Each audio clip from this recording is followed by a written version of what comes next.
Hello, ladies and gentlemen. Today marks the 10th year anniversary of the film Knowing. It came out on March 20th, 2009, starring Nicolas Cage and Rose Byrne. We also have Ben Mendelsohn in this film. Yeah, way before Robin Hood, Rogue One, and Ready Player One. And you know what? He's not a bad guy. It's before Dark Knight Rises. Anyway, this film is directed by Alex Proyas, who did Dark City, iRobot, and The Crow. And this is an excellent film. If you have not seen Knowing, don't watch this retrospective. This will contain some heavy spoilers. But all you need to know before you leave is that it's a movie about this girl who writes these numbers in 1959. There's a time capsule at this elementary school. 50 years later, the time capsule is opened, and Nicolas Cage's son gets the letter this girl wrote. Well, Nicolas Cage starts to realize that these numbers are not coincidence. They're not random numbers. They're events about disasters that are about to happen, and he pretty much has to solve what's the meaning and purpose behind these numbers and how can he stop other disasters from happening. That's pretty much the basic plot of the film without going into detail. So if you have not seen it, don't watch this video, but if you don't mind spoilers or you have seen Knowing, you do know of it, feel free to stay. Yeah, Knowing is one of those films that I really, really loved. I wasn't expecting much from it. It's a very underrated Nicolas Cage film, an Alex Proyas film. I love his other films, and he really brings the same amount of style and just direction towards this film. Some of the effects haven't aged as well as I remembered, but I watched Knowing, dusted off the Blu-ray, and it was the first time I watched it in about a decade. I used to watch this a lot in 2009, 2010. Afterwards, there's so many movies that came out that I just haven't watched it, and it was nice revisiting Knowing. An emotional film, and if you like the film Signs or like the ending of E.T., it definitely brings elements of that.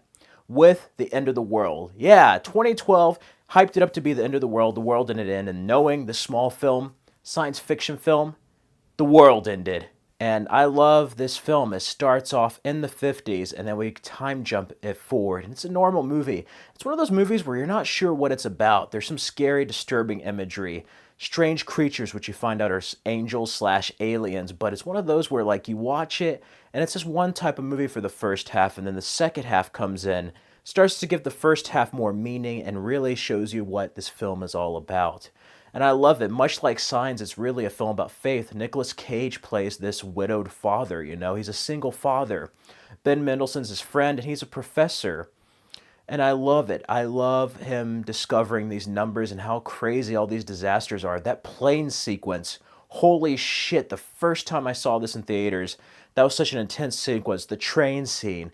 The train scene's kind of a little bit dated now, but Rose Byrne, her scene with the truck. Oh my God. So many surprising moments. Those creatures kind of scare you. That funny scene with Nicolas Cage hitting it with a bat, hitting the bat with the tree. But this is such an amazing film all the way down to its emotional conclusion and Beethoven's Seventh Symphony playing.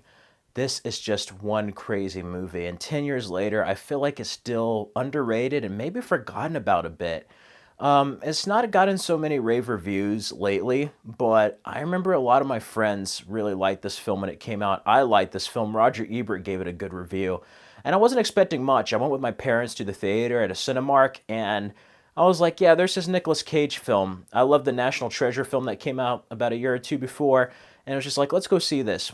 I wasn't sure what to expect, but it surprised me, and it turned out to be an emotional movie. They don't make movies like this anymore. And I love everything with the cinematography, the sound design. That plane crash sequence was done in one long take. And what really aided this film was the use of digital technology. I think Alex Proyas filmed this in about 3 months, which is like half the time he filmed iRobot because of the digital cameras.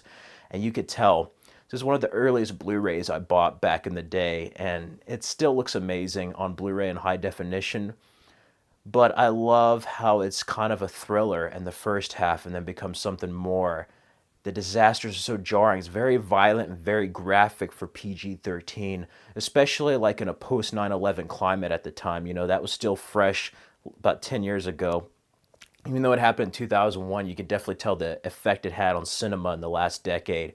but it was also a very different role for Nicolas Cage. You know, you still had your crazy Nicolas Cage moments, but there's something deeper. That scene where he has to say goodbye to his son was the saddest goodbye since E.T. and Elliot.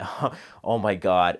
That was such an amazing scene. Power of prophecy, how everything connects, the visuals, the whole ending with like Adam and Eve, the Tree of Life, Book of Revelations. I love like the science fiction elements mixed in with the biblical elements and this unique original story. And I definitely feel like it should get more love out there. I give it a 5 out of 5 and an A plus. This film is just amazing. I don't care what people say. Those are my thoughts on the film, and they don't make them like they used to. They do not. Sure, it's aged a bit, but this is such an intense movie. And really, that's what would happen to the Earth. You know, the sun's like a ticking time bomb. For humans, some period in time in the far future, they're going to have to worry about that problem. And it's so scary seeing the end of the world presented that way, where there is no deus ex machina, so to speak, to get them out. No, that's it. It's the end of the freaking world. And that is so frightening and just raw to see, you know? And yeah, this is just one of those crazy movies, again, like Signs, where you watch and it's really something more than its initial premise. It really is a more faith-based film without being kind of like those cheesy Christian films, you know? This is a very well done film, and Alex Proyas, I feel, is a very underrated director. I love his work in Dark City, I, Robot, but The Crow is like one of my favorite films, and he really brings his unique style of directing with visuals, storytelling, and sound and editing to this film. And yeah, 10 years later, Knowing is a film that everybody should know about. Seriously, this is a very, very underrated film. It can almost qualify for hidden gem as far as it being overlooked. Go in with a fresh mind. If you have never seen it, if you're a Nick Cage fan, you're a fan of science fiction, into the world stuff, definitely see this. And for those who have seen it, what are your memories of seeing Knowing? Thoughts on the film? Crazy, intense, favorite moments of yours? Feel free to let me know down in the comments below on its 10th year anniversary. You can follow me on the Stardust app for more reactions at Fred Film Fanatic. Like, comment, and subscribe. Remember to hit that bell to know about more videos on my channel. Here's some other content you can enjoy on the channel. Till next time, I will have a marvelous review.